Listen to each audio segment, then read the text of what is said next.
तुम्हाला माहीत आहे का, माणूस उत्तम कधी बनतो? फक्त पैसा, प्रसिद्धी किंवा मोठे पद मिळाल्यामुळे नाही. समर्थ रामदासांनी उत्तम लक्षण या कवितेत सांगितलं आहे की माणसाच्या खऱ्या मोठेपणाची ओळख त्यांच्या गुणांमधून होते.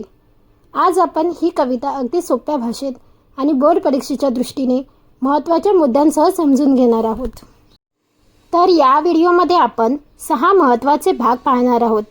सर्वप्रथम कवी समर्थ रामदासांचा थोडक्यात परिचय, त्यानंतर कवितेचा मुख्य आशय, मग जाणून घेऊया उत्तम माणसाचे गुण कोणते आणि त्याचबरोबर त्यांचे दुर्गुण आपल्याला टाळायला हवेत. शेवटी पाहूया कवितेचा मुख्य संदेश आणि परीक्षेत उपयोगी पडणारे मुद्दे. म्हणून व्हिडिओ शेवटपर्यंत नक्की पहा. उत्तम लक्षण या कवितेचे कवी आहेत समर्थ रामदास.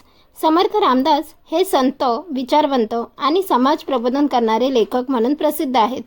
त्यांच्या लेखनातून माणसाने सदाचार, शिस्त, परोपकार आणि चांगले आचरण यांचा स्वीकार करावा असा संदेश मिळतो. उत्तम लक्षणमध्ये त्यांनी आपल्याला एक महत्त्वाचा प्रश्न विचारायला लावला आहे. उत्तम माणूस म्हणजे नेमका कोण? चला आता कवितेचा मुख्य आशय समजून घेऊया. या कवितेत समर्थ रामदासांनी उत्तम माणसाचे गुण आणि त्यांनी टाळावयाचे दुर्गुण यांचे मार्गदर्शन केले आहे. माणसाचे व्यक्तिमत्व केवळ त्यांच्या बाह्य रूपांवर ठरत नाही, त्यांचे विचार, बोलणे, वागणे आणि इतरांशी असलेले संबंध यावर त्यांचे खरे व्यक्तिमत्व ठरते. म्हणूनच आपल्याला चांगले गुण अंगीकारायचे आणि वाईट प्रवृत्तीपासून दूर राहायचे आहे. आता पाहूया उत्तम माणसाच्या अंगी कोणते गुण असतात. उत्तम माणूस म्हणजे ज्याच्या वागण्यात सद्गुण दिसून येतात.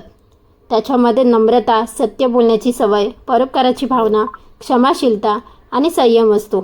तो चांगली संगत करतो, ज्ञान मिळवण्याचा प्रयत्न करतो आणि आपले कर्तव्य प्रामाणिकपणे पार पाडतो.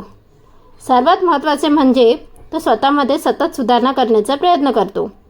हे गुण फक्त परीक्षेसाठी लक्षात ठेवू नका. आपल्या दैनंदिन जीवनात त्याचा उपयोग केला तरच कवितेचा खरा उद्देश साध्य होईल. आता एक महत्त्वाचा भाग. उत्तम माणूस होण्यासाठी फक्त चांगले गुण पुरेसे नाहीत, वाईट सवयीपासून दूर राहणेही तितकेच महत्त्वाचे आहे. अहंकार, खोटेपणा, आळस, मत्सर, राग, निंदा आणि वाईट संगत यांसारखे दुर्गुण माणसाच्या व्यक्तिमत्वाला नुकसान पोहोचवतात. म्हणून स्वतःला एक प्रश्न विचारा, माझ्यामध्ये यापैकी कोणता दुर्गुण आहे? ती ओळखणे हीच सुधारण्याची पहिली पायरी आहे. आता संपूर्ण कवितेचा सर्वात महत्त्वाचा संदेश समजून घेऊया. खरे मोठेपणा बाह्य रूपात किंवा संपत्तीत नसते, ते चांगल्या विचारावर आणि सद्गुणी आचरणावर असते.